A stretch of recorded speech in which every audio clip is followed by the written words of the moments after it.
Howdy folks, Jambareeqi here. Last night I had a chance to watch The Little Prince on Netflix with my friends Jamie and Callie. The Little Prince focuses on a little girl who moves into a new home with her mum. Her mum has a strict routine for what the little girl has to do every single day. At first, the little girl is committed to her mum's plans, but then she's won over by her new eccentric neighbour, the Aviator, an old man who's making a plane and tells the little girl stories of a little prince who lives in space. People have been making a big deal about this movie arriving on Netflix, and I had seen the trailer, but that was like a year ago, so I had uncertain feelings. I knew the film was popular, but I couldn't remember what it was about. The most notable thing about this movie is that it goes for two different animation styles. In grounded reality, everything is in CGI, but all the stories involving the little prince are done in beautiful stop motion.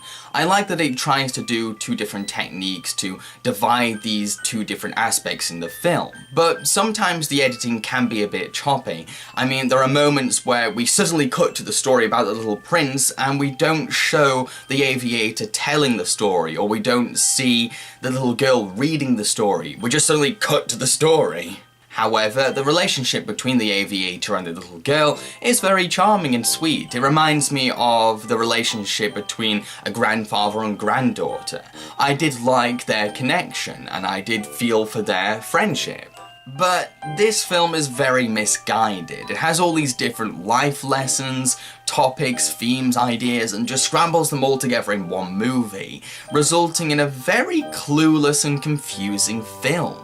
I mean, we paused the film at one point and noticed that we were an hour in, which wasn't a surprise because the film felt like it was drawing to a close.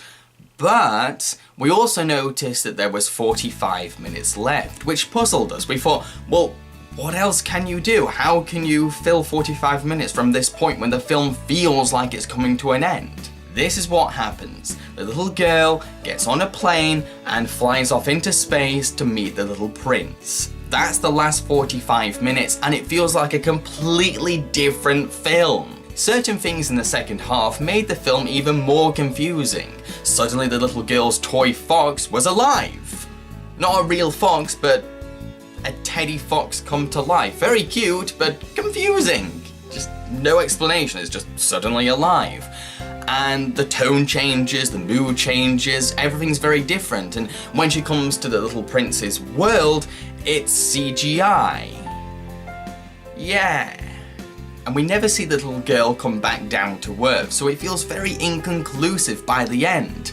We're not sure if what happened was in her imagination, or if it really did happen, or anything. It's all very confusing, and there's just not enough material there to help us interpret what just happened.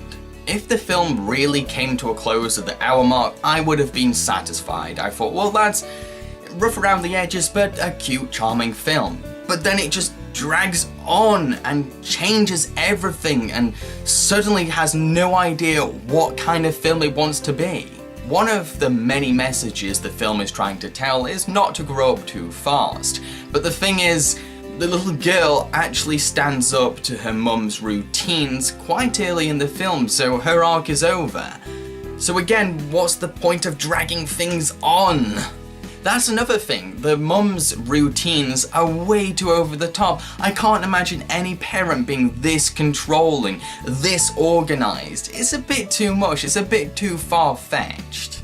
And the film's message about not growing up too fast is really hammered into our heads. All the way through, it's made a big deal out of, and it just feels incredibly preachy, really obnoxiously preachy. Like, we get it, okay.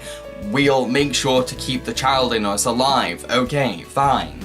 So to conclude, the little prince is definitely cute, charming, sweet and adorable for the first hour, but then it just falls apart and becomes a mess. It has no idea what kind of film it suddenly wants to be, and it's just really confusing. To be honest, I don't know what to make of it as a whole, because it doesn't know what it is, it doesn't know what it wants to be, it doesn't know what it's trying to tell, it doesn't really know what its point is. After me and my friends watched this film, we were just baffled. We didn't know what to make of it, we just thought, well, what's the point? What happened? If you want to see a cutesy and sweet animated fantasy film about an old man and a little girl, you're definitely going to enjoy it. But keep in mind that it becomes a completely different movie towards the hour mark. Yeah. Cheerio, folks.